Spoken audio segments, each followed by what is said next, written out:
Reels वाली बहू प्रज्ञा को रील्स बनाने का बड़ा ही क्रेज है और वो दिन भर रील्स बनाती रहती है। खाते पीते घूमते फिरते घर में कॉलेज में रील्स बनाने के कारण प्रज्ञा पूरे कॉलेज में हाईलाइटेड है। जहाँ उसके रील्स सभी को पसंद आते हैं, वहीं मनीषा चिंता में डूबी रहती है। एक रोज जब खाते हुए प्रज्ञा रील्स बना रही होती है, तब मनीषा कहती है, एक मिनट भी चैन नहीं है इस लड़की को। ये नहीं कि खाना तो आराम से खा ले, लेकिन नहीं, अरे थोड़ी देर रील्स नहीं बनाओगी तो आसमान नहीं टूट पड़ेगा। अरे मम्मी, इसी को तो कहते हैं डिटर्मिनेशन। तुम नहीं समझोगी ये सब। भगवान, इस लड़की को सद्बुद्धि दे। जब देखो तब तेरा बाका मुंह बनाती रहती है। मनीषा की बात का प्रज्ञा पर जरा भी असर नहीं होता और वो खाते खाते रील्स बनाती रहती है। दिन बीतने लगते हैं और देखते देखते प्रज्ञा का कॉलेज भी खत्म हो जाता है। आए दिन कोई ना कोई मनीषा को प्रज्ञा की शादी करवाने का सुझाव दे जाता है।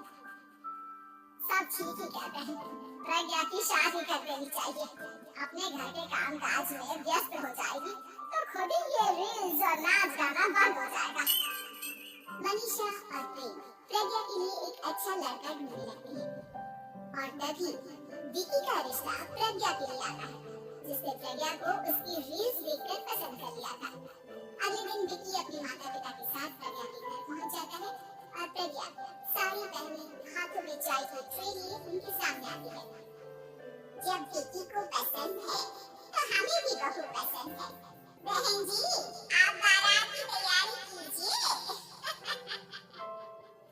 एक बार लड़का लड़की अकेले में बात कर ले तो अच्छा रहेगा। हाँ हाँ, क्यों नहीं। मनीषा विकी को प्रज्ञा के कमरे में भेजती है, जहाँ प्रज्ञा पहले से ही रील्स बना रही होती है। तभी विकी कहता है, आ गए आपके सर्जन जी, हमारे साथ की रील्स कंप्लीट करते तो और भी अच्छा रहता। अच्छा जी, अब आ ही गए हैं तो बना लेती हूँ आपके साथ।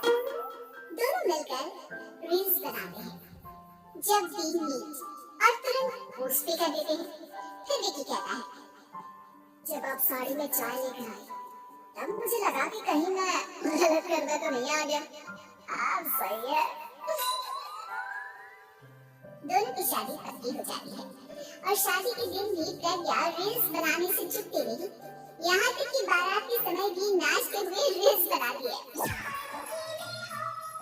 सभी लोग प्रज्ञा की तारीफ के पुल बांध देते हैं और प्रज्ञा नाचती गाती अपने ससुराल चली जाती है। सब कुछ अच्छा चल रहा होता है। प्रज्ञा यहाँ भी दिन भर हर चीज की रील्स बनाती रहती है, लेकिन कुछ दिनों के बाद जब सुनीता कहती है, बहू, ये रील्स के साथ साथ कुछ काम भी कर लिया करो। वैसे तुझे और क्या क्या बनाना आता है?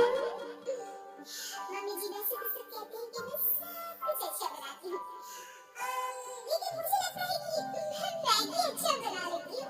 हाँ, कॉफी भी अच्छा बना लेती हूँ और मुंह तो सबसे अच्छा बना लेती हूँ। अच्छा अच्छा। सुनीता अपना माथा पकड़ लेती है और कहती है, बहू, कुछ खाना बनाना भी सीख लेती हूँ। मम्मी जी, मैं लंबी प्लानिंग कर रही हूँ। जल्दी ही मैं इतनी फेमस हो जाऊंगी कि मुझे पैसे मिलने लगेंगे। हम दोनों सास बहू राज करेंगे, राज। नौकर काम करेंगे और लोगों की तो लाइन लगेगी हमसे मिलने के लिए। तेरा दिमाग खराब हो गया है क्या बहू? हंसी मजाक तो ठीक है, लेकिन इस तरह घर नहीं चलते।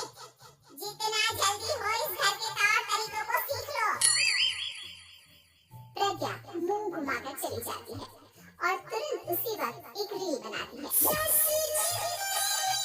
ये देख सुनीता का गुस्सा सातवें आसमान पर चला जाता है और विकी के घर आते ही सुनीता उसे सब कुछ बताती है। विकी भी अब प्रज्ञा की इन हरकतों से परेशान हो जाता है। तुम टेंशन मत लो मम्मा, मैं देख लूंगा। विकी कमरे में जाता है तो देखता है कि प्रज्ञा रील्स बना रही है। विकी बड़े ही प्यार से प्रज्ञा से कहता है, प्रज्ञा, इन सब के लिए मैं तुम्हें मना नहीं कर रहा हूँ, लेकिन फिर भी हर वक्त तो ये अच्छा नहीं लगता ना। समझने की कोशिश करो, मुझे भी तुम्हारा थोड़ा वक्त चाहिए। मैं जब ऑफिस से आता हूँ तो मुझे समय देने की जगह इसी में लगे रहते। तुम ज्यादा ही सोच रहे हो। तुम भी मेरे साथ रील्स बनाओ ना।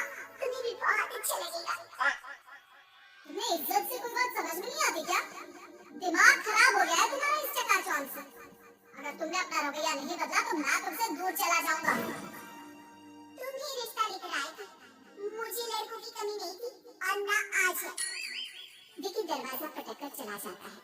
धीरे धीरे विकी प्रज्ञा से दूर होता जाता है। एक रोज मनीषा प्रज्ञा के ससुराल उससे मिलने जाती है। तब सुनीता उससे कहती है, बहन जी अब आई है तो कुछ दिन यहाँ रहकर जाइएगा, आप ही का घर है। हाँ मम्मी, बहुत दिन हो गए तुम्हारे साथ एक भी रील नहीं बनाई मैंने। प्रज्ञा तुरंत अपने फोन में रील्स ऑन कर लेती है। ये सब मुझसे नहीं, तेरा ये बुत अभी तक नहीं उतरा क्या? बहन जी आप कुछ कहती नहीं क्या ऐसे? जब आप ही कुछ नहीं कर पाई तो मैं कर ही क्या सकती हूँ? सास तो वैसे ही बदनाम है। शाम को घर की लाइट चली जाती है और मनीषा प्रज्ञा से कहती है, मेरे घुटनों में बहुत दर्द हो रहा है, तू लाइट का कुछ इंतजाम करना बेटा। अच्छा कैंडल जला देती हूँ मम्मा। प्रज्ञा गाते हुए कैंडल जलाती है और खिड़की के पर्दे के पास रख देती है। मनीषा जिसे बहुत दर्द हो रहा है वो सो जाती है और प्रज्ञा हमेशा की तरह अपने रील्स में लग जाती है। उधर कैंडल की वजह से पर्दा आग पकड़ लेता है और मनीषा के कमरे में आग लग जाती है। बचाओ! बचाओ! सभी भागते हैं और विकी कमरे की आग बुझाने में लग जाता है, लेकिन तब तक मनीषा आधी जल चुकी थी। मनीषा की हालत देख प्रज्ञा रोने लगती है। विकी मनीषा को तुरंत हॉस्पिटल ले जाता है और उसे एडमिट कराता है। विकी प्रज्ञा से कहता है, देख लिया ना, तुम्हारे इस नाच गाने की वजह से आज तुम्हारी माँ की जान जाते जाते रह गई। अब पता नहीं तुम और क्या चाहती हो।